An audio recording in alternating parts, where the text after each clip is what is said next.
Welcome into Prospects for the Pride, a subset of Lions Central Radio. I am Nick Castor. I'm here today with RantSports Detroit Lions beat writer Ryan O'Blennis, and Ryan's going to be breaking down Central Florida wide receiver Breshad Perriman for us, a name you guys should at least be somewhat familiar with. His dad, Brett, played for the Lions in the 90s for a time. And Ryan, as far as Breshad goes, he's a guy that jumped out because of his speed at his pro day, but how did he first appear on your radar? Well, he had a really good junior campaign. He had a stretch of 7 straight games with a touchdown. He averaged almost 21 yards per reception, which he also did in the 2013 season as well.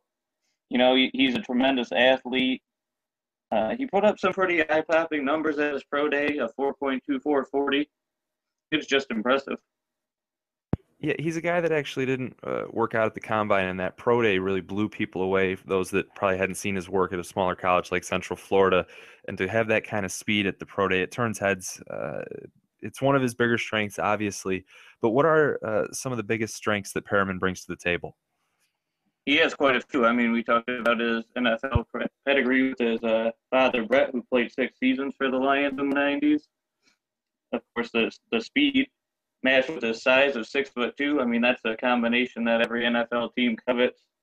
He has a crazy catch radius, great body control. He can leap out of the building.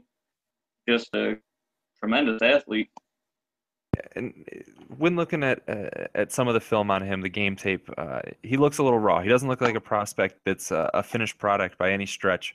For a guy, he's 6'2", with that speed. What kind of weaknesses come along with that package? Well, he definitely unpolished, especially in his route running. You know, he kind of rounds off his routes sometimes, especially on plays where he isn't the primary target. I don't want to say he takes a play off, but I don't think he tries as hard as he should. And his hands are definitely questionable. He had something like a 14% drop percentage last year. We have that problem with Eric Ebron at the moment, those questionable hands. I don't know how intriguing a 14% drop rate sounds. Yeah, I know. It's definitely something the Lions have swung and missed on in the draft before, especially last year with Ebron. I expect Ebron to have a much improved season this year. Everything I've heard from the coaching staff is that he's been working out with Stafford and Georgia. He's looking a lot better. You know, adding a Perriman to the mix. He could lean on a guy like Ebron to maybe give him some tips about not dropping balls. Yeah. Eric Ebron's definitely the guy to turn to learn about not dropping the football. Yeah. So with Perriman, why do you think he'd be a real fit with Detroit? This is a team that's got plenty of pass catchers already. Ebron aside, there's obviously Calvin Johnson, and Golden Tate emerged as really a number 1 target, and now he's a number 2 with the Lions, though. What makes Perriman such a good fit for Detroit? Well, you know, anytime you have a Calvin Johnson on your team and a Golden Tate on your team, and you can come in and be the third guy when you got Megatron drawing double teams and you got Golden Tate lining up all over the field, one of those 3 could always be open. Stafford will expose that weakness and could be looking at a potential 5,000-yard season with those 3 targets. Oh, that's a really scary thought. That'd be it's amazing to think of Stafford going back for that 5,000 again. But yeah, when you just count the number of real weapons there, it's intriguing. You know, as far as the first round goes, receiver's not really where I'm hoping the team goes. There's bigger needs along the offensive line and the defensive line. But Perriman is an intriguing guy, and he's someone that a team is going to jump at, be it in the late first round, top of the second. I don't really know where to peg him. It's a tough draft to peg where guys are going to go. But with Perriman, where do you see him going in this draft? Is he realistically going to be on the board at 23 when the Lions get around to it? You know, like you mentioned, this is probably the most unpredictable draft we've had in years. Perriman, I can see him going as early as 12 to Cleveland. I can see him going 31 to the Saints. But, you know, if he is on the board at 23 and the Lions, you know, they're definitely going to be enticed. Yeah, I think their biggest need is on offensive or defensive line. But you look at a prospect like Perriman and just how athletic he is. And, I mean, he's been a guy who's been flying up the draft boards for a lot of teams. So if he does fall to 23, I think the Lions general management team will definitely at least have to seriously consider it. Yeah. Well, and in flying up those draft boards, a lot of it's just because of that raw potential, that speed, the size, the combination. Again, he's not a finished product, as we said earlier, but is he someone that to you can step onto the field day one in the NFL and have an immediate impact of sorts? Oh, absolutely. We talked about his speed.